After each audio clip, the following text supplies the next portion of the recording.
welcome back to Una's Garage, and I've only got a few hours, so I'm just going to sand down the TZR plastics. I got some filler today, some of that stuff. I know Del Boy uses it and it works for him, so it must be good stuff. The guy in the shop said it was good stuff, so I bought the good stuff.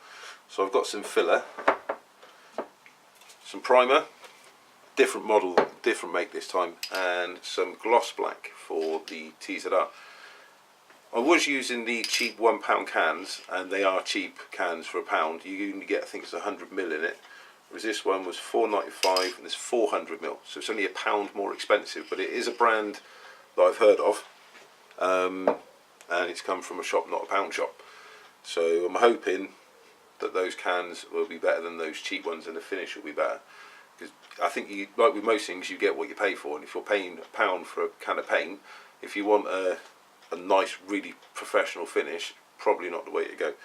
They do another one which is a wider fan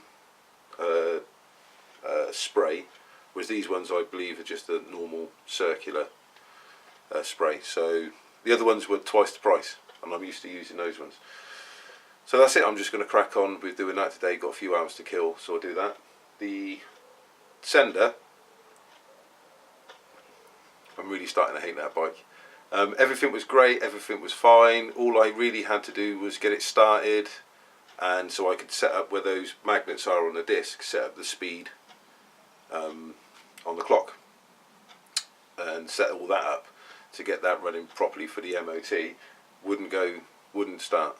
The neutral light doesn't come. The bike does go into neutral, but the neutral light doesn't come on, and the starter button won't fire. I've chased all the cabling back down to the the neutral mechanism on the side of the engine, cleaned all that up, made sure it's a good contact. That's fine. So I think the problem is actually inside, something to do with the gear lever. When you push it down to put it into first, it doesn't pop back up, it stays down, and you have to lift it back up yourself. So something's gone inside, I don't know what, because I've never been into a gearbox before, so I'm not 100% sure what's in there apart from obviously gears, but something's gone in there. I'm kind of hoping it may be some sort of spring that pulls that lever back to its rightful position. I don't know, like I said, I've never been into a gearbox, but we are going to start getting into the point where with that bike, I know that the person who owns it wants to sell it when I'm finished with it, but we are starting to get to that point where the amount of work that I have to do to it is just going up and up and up. The more parts I have to pay for, and that's just adding to their bill. So once this is finished and put through an MOT, if they do decide to sell it, basically all they're selling it for is the money that they've just paid to get it back up and running. But I did warn them at the start that this probably wasn't going to be cost effective if you're looking to sell it. So that's an ongoing battle. That's something else I've got to sit down, and I've got to be able to have a full day in the garage to understand what I'm doing, and I've got to do some research on gearboxes, especially those type of gearboxes, so I know what to expect when I open it up, what I'm looking for, and hopefully maybe it's happened before and there's an answer online. You never know. There we go. Enough of the waffle. I've got 400 grit, so well, I've got a whole range of sandpapers, but 400 grit sandpaper. I'm going to sand these panels back down again. These ones, I'm sanding these ones because they're smooth, and I think you need a bit of a key, so I'll go over those with a bit of 400 wet and dry. And the other ones, one of them's already, the side panels, one of them's already been smoothed out where I've sanded it down with 1200 and polished it. So again, 400 over that to key it up. And then the other one I haven't touched, it's still got that orange peel, so 400 grit to take the orange peel down and also rough it up, and then primer paint. Well, I've had a look at the panels, and this is a big old tin of filler, and so far on the front fender all there is that I can see is that little tiny hole, so I don't need to mix a lot of that, so I'm just actually wondering if it's worthwhile. But we'll see. At the moment it's just sanding stuff down, so I'll stick you up in the corner, we'll put a time lapse on, and I don't know, just thinking of Benny Hill music, I guess. Right, let's crack on.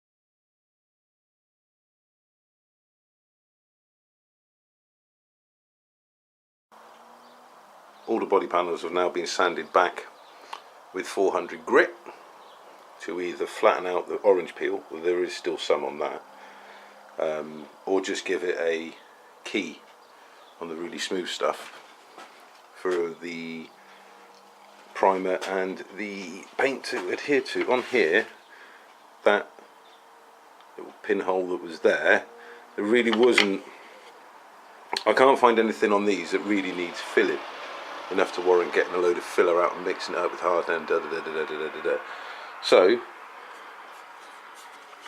bit of wet and dry, I just sanded it out. And it wasn't very deep, so it's not a major issue. So that's that. So now I've had to go over with a hairdryer, so they should all be nice and dry. On the bench, rub them down with a bit of nail varnish remover, degrease them, hang them back up, get the wrap cans out.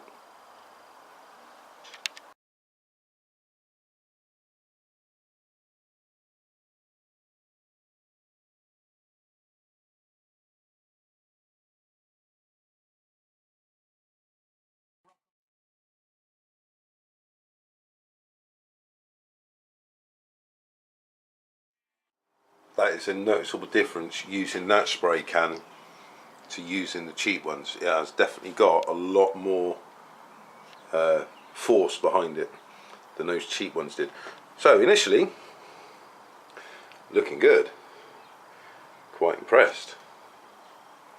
Good coverage, good coat, looks okay, highlight a little crack there. But then I noticed, I don't know if this camera will pick it up, let's see.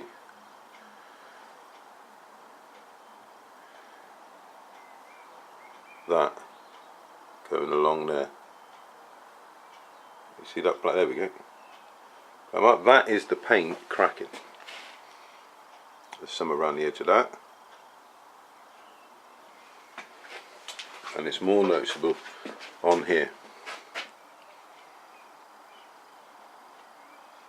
So that was all a nice coverage of paint. Again, there's some around there. I don't know if you'll see it in this light. And there's quite a fair amount along the edge of this panel up to here. Now apparently there's several reasons that could cause this. One, paint was too thick, which I don't think it was. Two, that's a reaction between the primer and the paint underneath it. Or, I think this one actually did it too much. Or it's just too humid. It's not the warmest of days today. There's clouds in the sky and it has rained earlier, so you know, it really could be any one of the three. I'm not too sure about the thick side though. I don't think I actually put it on too thick, but it might well be. I mean, it's a new can, it's not one that I've used before. Like I said, it's got plenty more power in it than those cheapy ones. So what I've got to do now is just let that dry off, sand it back down. I can either sand it back down to the plastic and get a different primer, because I'm not using the plastic primer that I was, because I figured I'm painting mostly on paint already there, so just a normal primer. But obviously that hasn't worked. There's an adhesion booster or something like that I can get, so I shall probably get one of those, sand this down, respray that, then respray the primer and see if that works. But I have to say, see, really bad on that corner, but I have to say the coverage is nice.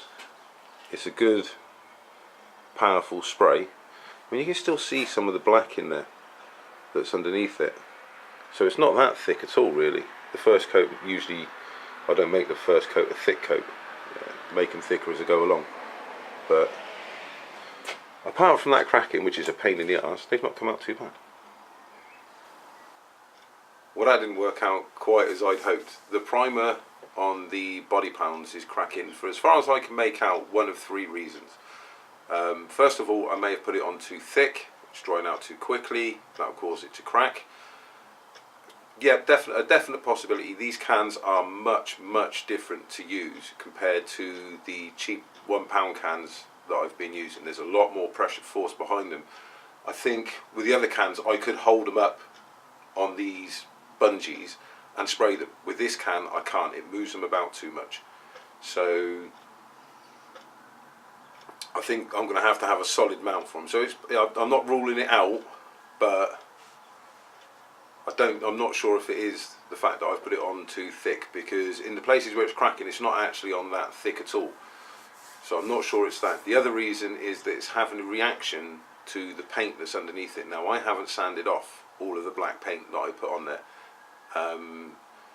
The paint that went on there wasn't the cheap £1 cans. I got a load of satin black. I can't remember what make they were, but they were just a set that came off of eBay. So it's possible that they're having a reaction to that, and that's causing it to crack.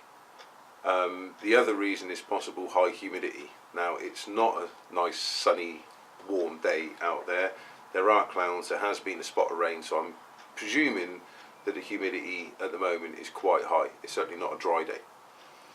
So I'm kind of thinking either it's having a reaction to the paint that was underneath it, or it's the humidity levels, or possibly a combination of that's causing it to do that. So I'm not going to spray anymore because it's pointless. The best thing to do is sand it back down and start again. I may have to get another can of primer. There is an what's it called, adhesion promoter that I can get. So sand it down, spray him with that first, and then spray him with the same primer. But like I said, they move around too much on those bungees, so I need to find some way of getting them solid so that they don't move. However, I haven't got time to do that today. So yeah, like I said, all a learning curve.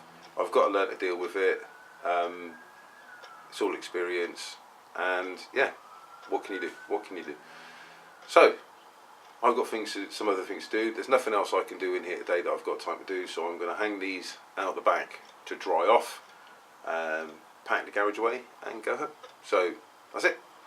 Just a short one today. After the previous long ones is probably a godsend, but there we go. Yeah, so ride safe, see you on the next one.